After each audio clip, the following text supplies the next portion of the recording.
এবছর NEP syllabus অনুযায়ী তোমরা যারা স্টেট ইউনিভার্সিটির আন্ডারে ফার্স্ট সেমিস্টার পরীক্ষা দেবে তাদের জন্য মাইনর বাংলাতে যে সাজেশন গুলো আমি আজকে তোমাদেরকে প্রোভাইড করব সেই সাজেশন গুলো আমি চাইবো তোমরা লাস্ট মিনিট সাজেশন হিসাবে একটু চোখ বুলিয়ে নাও।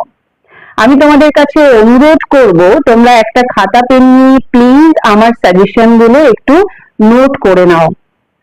আমি প্রথমেই আসবো ইউনিট 1 এ কি কি সাজেশনে আমি কোশ্চেন গুলো রেখেছি সেগুলো একটু তোমরা দেখো। ইউনিট 1 এ রেখেছি চর্যাপদের 4 জন পদকর্তার নাম লেখো এবং চর্যাপদকে সন্ধ্যা ভাষা কেন বলা হয়। চর্যাপদের সাহিত্যিক মূল্য বা গুরুত্ব আলোচনা করো।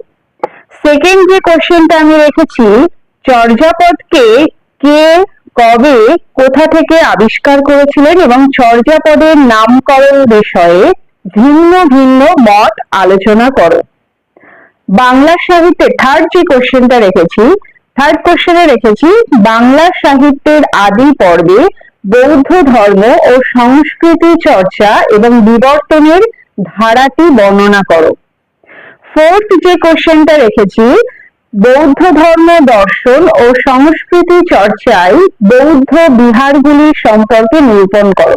1 থেকে মাত্র এই 4টে কোশ্চেন আমি বড় প্রশ্নের জন্য রেখেছি।